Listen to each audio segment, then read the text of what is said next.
Selamat malam. Assalamualaikum warahmatullahi wabarakatuh. Salam sejahtera untuk kita semua.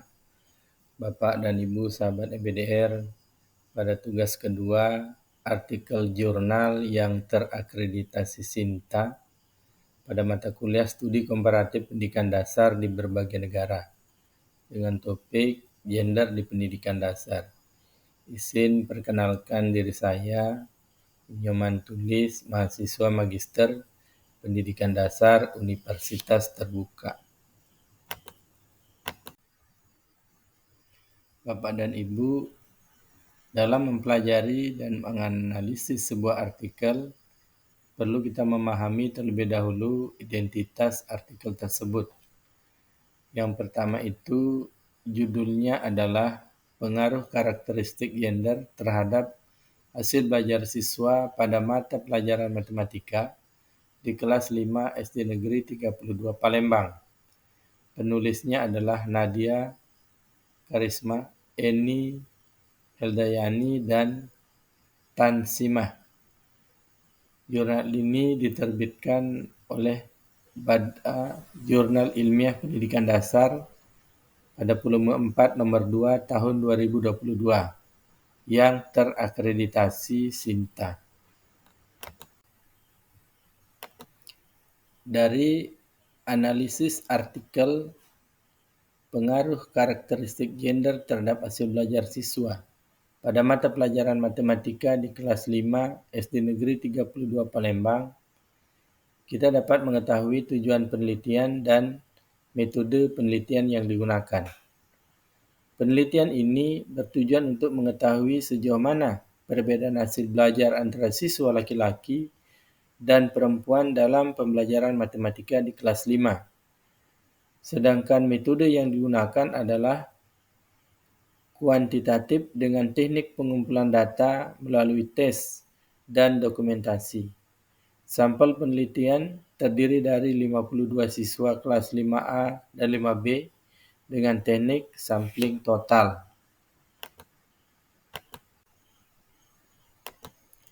Hasil penelitian menunjukkan bahwa nilai rata-rata post-tes siswa perempuan adalah 85,21, lebih tinggi dibandingkan siswa laki-laki 71,79. Analisis data menggunakan uji independen sampel T. Tes menghasilkan nilai T hitung sama dengan 3,241 dan T tabel sama dengan 2,009 dengan taraf signifikansi 0,05. Sehingga terdapat perbedaan yang signifikan antara hasil belajar siswa laki-laki dan perempuan. Kesimpulannya adalah terdapat perbedaan yang signifikan antara hasil belajar siswa laki-laki dan perempuan pada pelajaran matematika di kelas 5 SD Negeri 32 Palembang.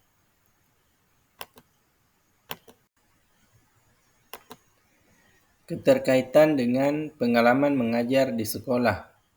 Sebagai seorang guru di sekolah dasar, saya mengamati bahwa perbedaan hasil belajar antara siswa laki-laki dan perempuan dapat dipengaruhi oleh berbagai faktor, termasuk pendekatan pembelajaran yang digunakan. Sebagai pengalaman pribadi, yang pertama itu penggunaan media pembelajaran. Saya telah mencoba menggunakan berbagai media pembelajaran, termasuk video pembelajaran, untuk meningkatkan pemahaman siswa terhadap materi matematika. Saya menemukan bahwa penggunaan media visual dapat membantu siswa, terutama siswa perempuan, dalam memahami konsep-konsep abstrak. Kemudian yang kedua, pendekatan pembelajaran yang inklusif. Saya berusaha untuk menciptakan lingkungan belajar yang inklusif dan bebas dari bias gender. Misalnya, saya mendorong semua siswa tanpa memandang gender untuk aktif berpartisipasi dalam diskusi kelas dan kerja kelompok. Kemudian yang ketiga adalah pemantauan dan evaluasi. Saya rutin memantau perkembangan belajar siswa dan melakukan evaluasi untuk mengidentifikasi kesulitan yang dihadapi oleh masing-masing siswa. Hal ini membantu saya dalam memberikan bantuan yang sesuai dengan kebutuhan individu siswa. Sebagai refleksi dari mempelajari artikel ini adalah bahwa hasil penelitian dalam artikel tersebut memperkuat pentingnya pendekatan pembelajaran yang mempertimbangkan perbedaan karakteristik siswa, termasuk gender. Sebagai guru, saya menyadari bahwa pemahaman terhadap perbedaan ini dapat membantu dalam merancang strategi pembelajaran yang lebih efektif dan adil bagi semua siswa. Dengan memahami dan menerapkan pendekatan pembelajaran yang sensitif terhadap perbedaan gender, kita dapat menciptakan lingkungan belajar yang lebih inklusif dan mendukung perkembangan semua siswa secara optimal.